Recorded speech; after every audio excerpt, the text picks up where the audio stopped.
একবার এসেছেন, বক্তব্য রেখেছেন। আজকে ইউনূসের অন্তর্বর্তী সরকারের বিরুদ্ধে বলার কারণে শান্তিকামী, শান্তিপ্রিয় ইউনূসের শান্তিপ্রিয় মানুষ, অনুগামী, শান্তির মেয়ে, শান্তির ছেলে যারা রয়েছেন তারা মারধর করেছেন এই ব্যক্তিকে। আজ তার মাথা দিয়ে রক্ত পড়ছে। আমি যাব নরেন্দ্রনাথ বাবু, শান্তিপ্রিয় ইউনূসের বিরুদ্ধে কথা বলা যাবে না বাংলাদেশে?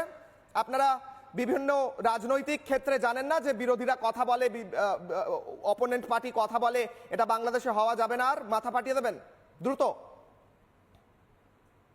মানে ফারুক হাসানের পরে শহীদ মিনারে যে আক্রমণটা হয়েছে, সেখানে সে বক্তব্য রাখার পরে আক্রমণটা হয়েছে, এটা আমি বিকেল বেলায় খবরটা পাইছি। এটা একটা নিন্দনীয় ঘটনা হয়েছে। মানে এটা কারো মুখ বন্ধ করা, কারো ব্যক্তি স্বাধীনতা হরণ করা, ভিন্ন মত পোষণ করার যদি সুযোগ না থাকে সেটা তো আর সে গণতন্ত্র হয় না।